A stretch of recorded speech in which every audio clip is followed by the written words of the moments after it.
Hi, I'm Lisanne Miller with W. Cushing & Company, and welcome to Third Thursday with Lisanne. It's the first Third Thursday with Lisanne in 2025. Happy New Year to everyone. This is in conjunction with Rug Hooking Magazine, and hopefully you got the latest issue of Rug Hooking Magazine. It's a fabulous issue. There's great articles on hooking animals. Also, John Leonard has a great article and a pattern you can enlarge on hooking a primitive oriental with plaids. And he actually shows you the plaids as you go. Here's some of the animals. Okay, this is the Souter Barn event. And then here we are. So this is great because as a plaid looks and as it hooks, we all know is two different things. Great article, great visuals, a must-have. This is a great magazine. So start off the new year and make sure this is in your reading stash. Well, we're going to reacquaint ourselves with a few things.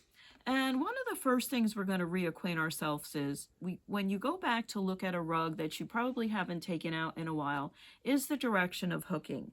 And direction of hooking really does play into it a lot. I took this back out. I did not finish the 36-inch dimensional bells nickel by Christmas, but I took it back out. I had to finish it, and I had to look at the front to finish the back. Okay, so this is going to provide a lot of lessons for us today and a few other things as well. First is direction of hooking. Direction of hooking was important for the front because it's got to match to the back. So in here, I did an echo. This is an Angora yarn, a Paisley. This is our glisten yarn. This has glisten in it, and that's important as well. This is our Woodland Gold, and because it has the glisten, you want it to come out but not overpower. Direction of hooking. So order of hooking, 1, 2, and then I came in here and I echoed the shape, and I went back and I echoed the shape.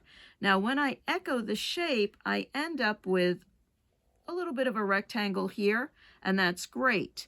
Same thing on the other side.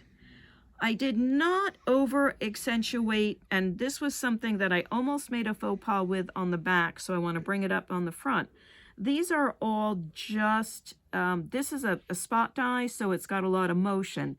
So to calm down the motion of a spot die, I went in little circles, ellipticals, and I put an edge on it to contain it. Now this is a 6, this is an 8. And by putting the edge on it, I did create the arm. This didn't look as busy because I used it to its advantage, okay? So that's important when I went to the back of it. This is a burley with the same glisten in it. This is sculpted. Something different that I did here, and it'll be a surprise when it's all done and we'll post pictures, is I sculpted his nose, and there's a reason for that. So his nose is sculpted as well as the mustache. So, and of course this is the fur, and he is a little bit more decorated, so he has a little bit more of the glisten in. So I had to go to the back, and I will show you how I'm putting him together, so don't worry. So I had to the first thing I had to do is I had to match the fur height. That's very important because he is dimensional, more important than when you normally would hook. It has to match up. And so what I did on my frame is I laid the piece I had hooked, and when I started to hook the fur on this, I matched the height. After I had hooked about 6 inches, I took it off the frame, folded it down to make sure that they would match. This in here, his bottom is all just puzzle pieces, so that was okay to match. Now, I needed the back to have motion. I needed it to show the gold. I could not put in as much decoration as I had in the front because it doesn't call for it. He's a Bell's nickel, he's a woodland Santa. So I did the pinwheels, and I did the pinwheels, and the first thing I did is I came in here with an 8 and edged it, okay, and then I actually drew pinwheels in. Because I wasn't too concerned if I morphed the shape or not, I did start from the inside and work out. Normally, we would start from the outside and work in. Why is that? If you start from the outside and work in, you contain your shape, you don't morph your shape. But in this case, I could do whatever I wanted to do. I had puzzle pieces to fill in. So it needed to have the same feel as the front, and it needed to match the front in the gold coming through in the wool and in the overall look, which it does. This turned out very well. Again, here it is. I had to remember, I almost forgot. I had to put the 8 around to contain it, and then I started in with my spirals, my circles, whatever you'd like to call them, and put them in.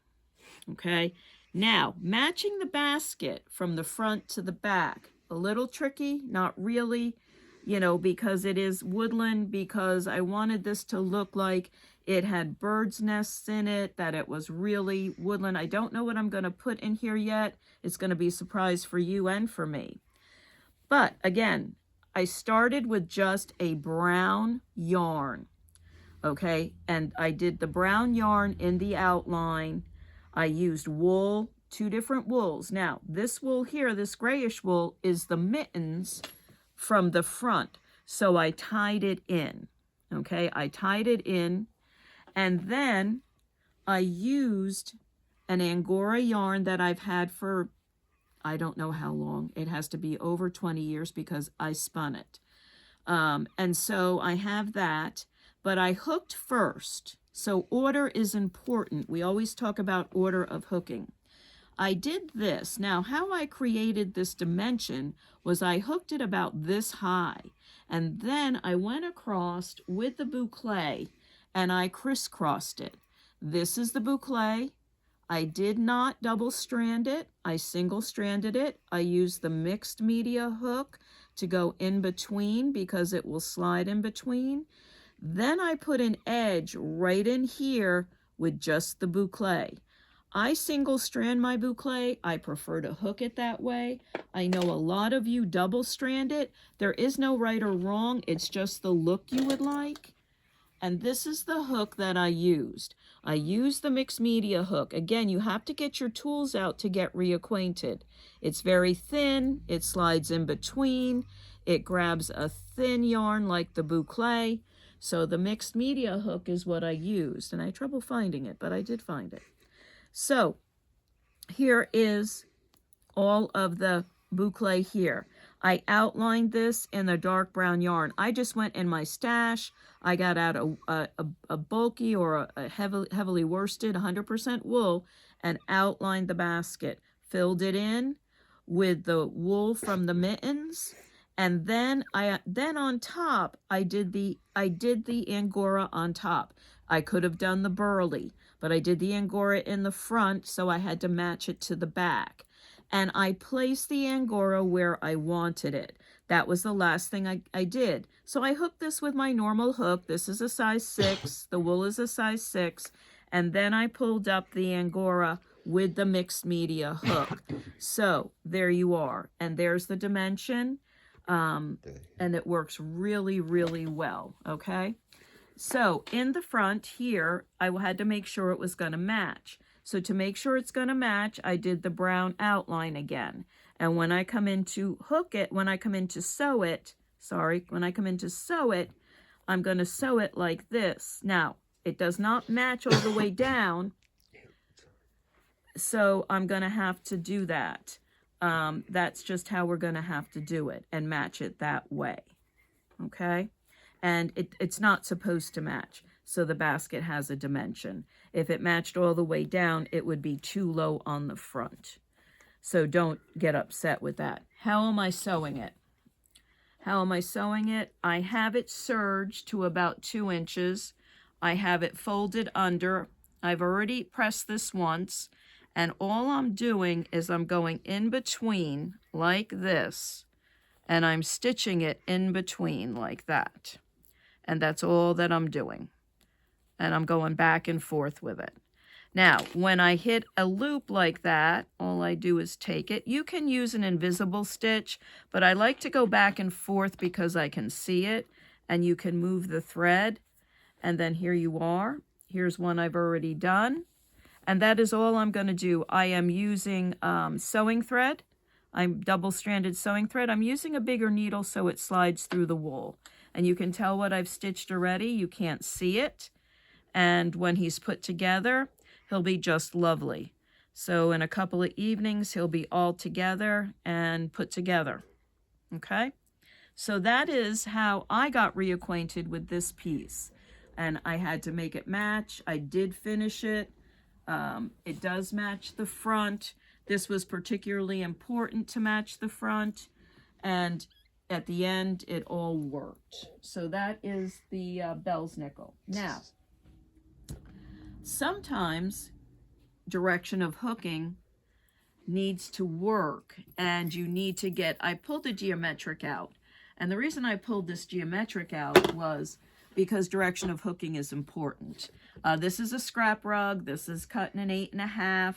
And, you know, this is a scrap rug like this. You know, I love them for the kitchen. I love them for the bathrooms. You use up what you have. You can remember where the wools came from. Oh, that's a vest I used to have. Anyway, this is a lot of clothing in here. This was over many years, and not every square matches, so you can have fun with it. However, you do have to remember your direction of hooking. This way, this way. So when I went back to finish this is newly finished as well, okay?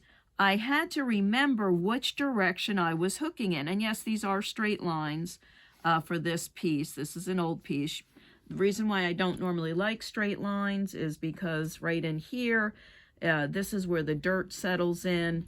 And see this, you can go all the way to the back, and it does, it can wear at a rug. It is on linen, so it's okay. It's not on burlap.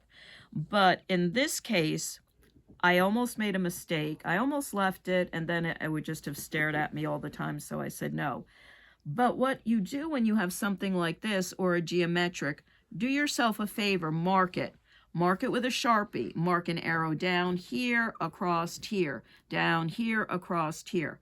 Because when you get to this side, you got to go down, across. And that really does help you pick it up. If you haven't marked it and you're picking up your scrap rug, mark the rest of it. It will save you a lot of anguish and a lot of reverse hooking. Now, this is bound with wool. This has the wool binding. This is not done by machine, okay?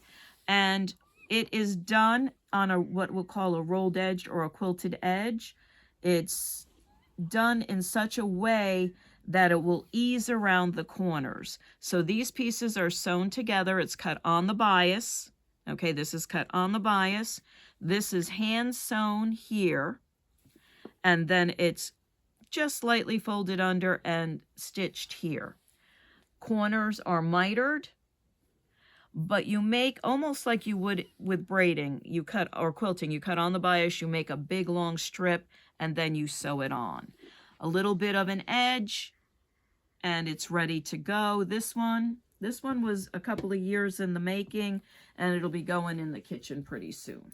So, with a geometric, wherever you picked up, make sure that you look at the whole piece, make sure you mark it, because it really would screw up if you hooked in the wrong direction. That's all you would see, okay?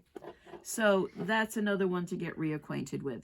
If you're getting reacquainted with hooking in general, let's talk about little vignettes.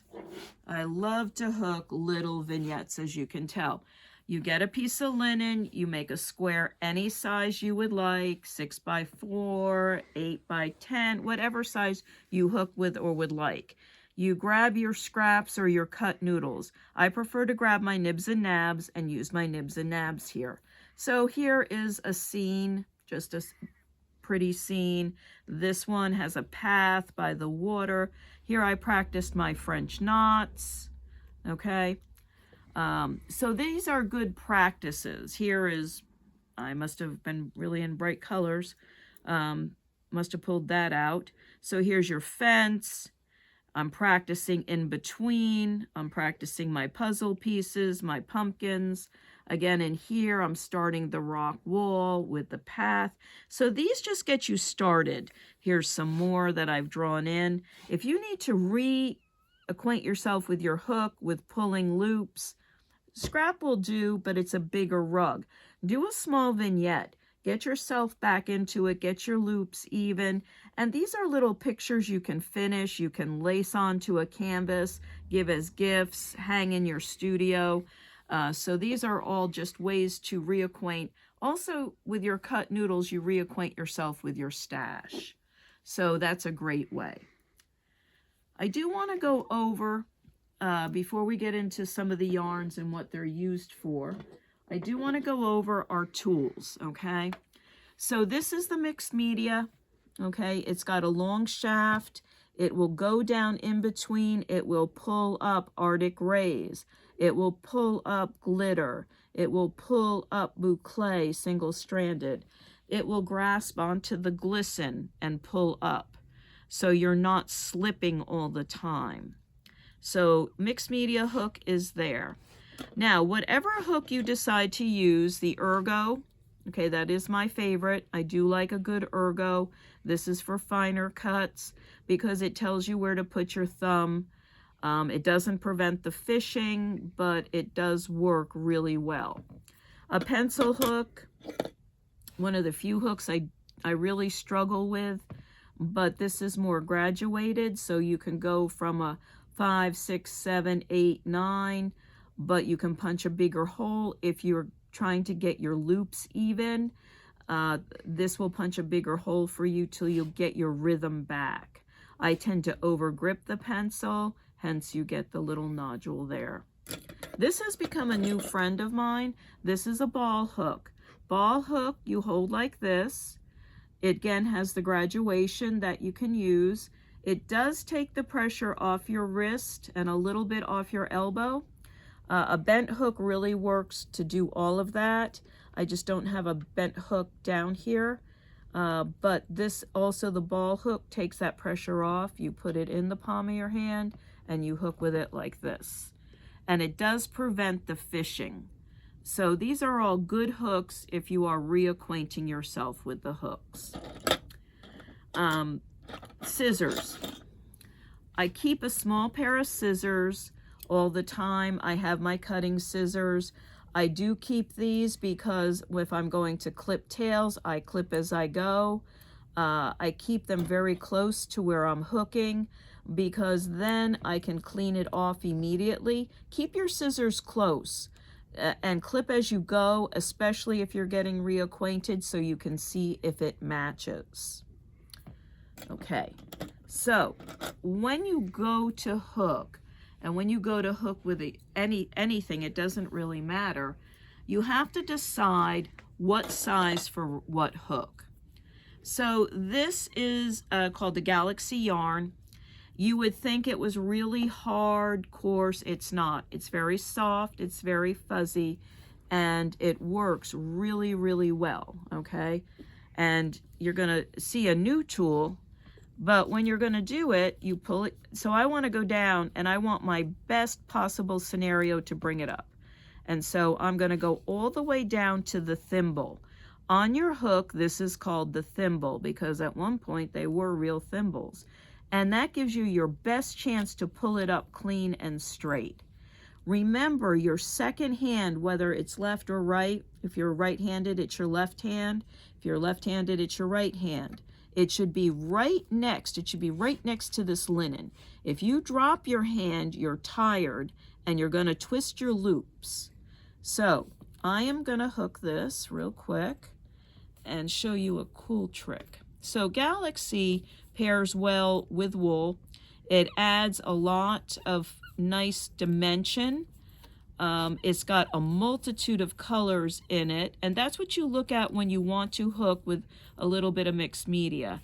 You want it to be a little bit of a standout, maybe not so much of a standout, but you do want it to be a standout. And I went back to holding it like an ergo because that's what I normally do. And so I'm going to come in here, then I'm going to come up here, like that, like that, like that. Okay, so this is a rough heart. And it looks really great. You can fill it in with wool, you could fill it in with another yarn, you could fill it in with glitter, do whatever you want to do. But I'm going to introduce a new tool called the Hedgehog. We have them in our 12 fiber days of the holidays. The Hedgehog is a great tool. Keep it in a little plastic bag or keep it in a little cloth bag. And watch this. You can fuzz your yarn. So you don't have Angora or you don't want Angora. That's okay. All I'm doing is I'm fuzzing my yarn. And it's really a neat tool to use for that. It is actually a multi-dimensional. So it looks like I've now felted it, which I haven't. You can trim it if you want, or you can hedgehog it as much as you would like. And it gets fuzzy. So if you're doing animals, if you wanted it to have a warm fuzzy look, this is why you keep your scissors right here. And then you just can clip it down a little bit if you get over anxious or overzealous with it. And it gives it a softer look, not as tubular, but it's a lot softer looking now. And it works really well. It does work very, very well, and you can fuzz as much as you want. If you're doing snow, if you're doing snowdrops, anything like that, it works really well with wool or tubular yarn, okay? So that's what that is. You can, and not wool, but wool yarn, okay? So that is that. But this has another advantage. And the next advantage, and you're going to see this, this is my original Puritan, so it has decades of stuff in it, and I'm horrible about cleaning it. So watch. Look at the stuff coming out. Okay, hopefully yours isn't as bad as mine, and you can just keep cleaning it, and it will come out. Now you can come at it this way and then take out all of this. So it will get rid of decades of lint, it will get rid of days of stuff in there, and you just keep cleaning it. And that's what it will do. It's a great little tool. It will bite you, but I'd have to be here for hours to get it clean because I've really let it go. There you go. But it's already looking better. And do it on a plastic mat or a piece of cardboard so you can throw, so all the wisps can just go into the trash. So there we are. The Hedgehog has great, great things that it can be used for. And I really like this. This has, if you're doing a snowman with earmuffs, and these were his earmuffs, you fluff it and then you can fill it in. So I really, really like this. This is a really good tool to have. And also if you sculpt with the yarn, you can fuzz it so it's not as harsh or heavy looking. Great tool.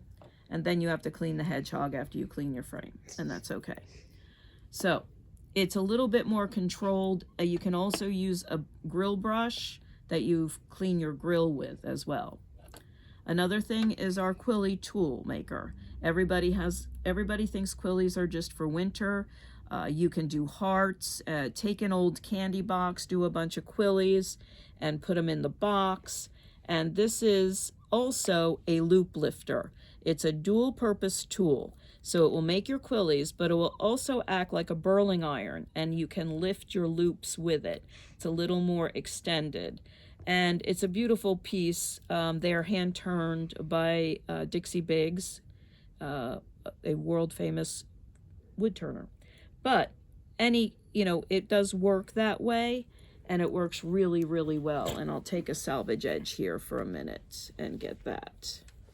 Okay, so here we go. And you do it on a hard surface or on a cardboard, and you Quilly it. and you just keep turning it and turning it and turning it. This is a little wide. It's a salvage edge, but that's okay. I do like my Quillies a little wider. And you can stack them, you can do different things. It makes a tighter center with the tool. You can just turn it too. And I did it because these really, you can use these all year round. But if you have an old vintage, or you find an old vintage Valentine's candy box and fill them, they look just wonderful. Pull it out, and there's your center nice and tight. So you could sew it in, sew it around the way you do. But the Quilly tool is a great thing to use as well. And if your Quilly tool has these extended prongs, keep it next to you because it does even your loops. It really does. There we are. Now this I introduced in the last video of 2024. We talked a little bit about it.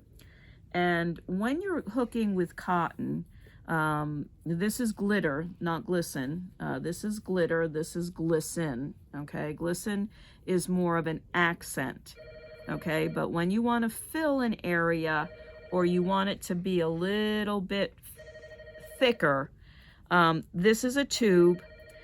And yeah, it's cotton. I don't know if I would walk on it for a long period of time. It works for table runners, pillows, wall hangings, but it is thick. It does work.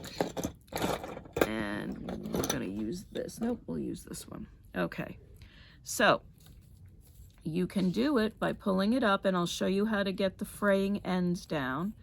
And what I'm going to do first is I'm going to hide my tail. So I've pulled this up, and I'm going to come up on one side, then come up on the other, and I'm going to continue. And it creates a flat loop. This is a tube. This is a tubular yarn. I like tubular yarn. Say that quick before you've had your second cup of coffee. And it does make a nice look for snow, for Santas, for snowmen, for hearts, for anything you'd like. It almost acts as if it's yarn with Arctic rays in it already. So then, since I've enveloped the end, I'm going to cut it, but I'm going to cut it down like that, okay? When I cut it down, it does not fray. So I'm cutting it at an angle in between the two loops. I've hidden it, and now it will not fray. So, and that's what you do if you have something that is fraying, your ends are fraying, whether it's velvet, whether it's paisley, whether it's the cotton tubing, the cotton tubing, the glitter yarn, you hide your end and you cut it down. By doing that, there's no fraying. It's a good way, even if you have a loosely woven piece of wool, a noodle, that is a good way to hide your end and stop the fraying. So I hope you're going to get reacquainted with your work. Now, I started drawing some images on here. I love doodle rugs. I used to hook a lot of doodle rugs. And what I do is I'll take a big basket of my cut noodles, and I'll draw images all over. Sometimes I'll just start with one image. And whatever noodle I pull up, I hook. I might make these red or pink to start, but the background is just in an echo, in puzzle pieces. It lets you practice. You get an abstract looking piece at the end. You add yarns to figure out if you want to hook with them and how they hook. Instead of hooking little squares as a sampler, you hook this type of a thing, this mosaic, and then you can see how it hooks with other things and you have a mat, a runner, a rug at the end. Also, it lets you practice your hooking as well. So, I hope that you do a doodle rug. I hope that you have fun and get reacquainted with your project. I'm getting reacquainted with mine, and we'll see you again in February. Bye for now.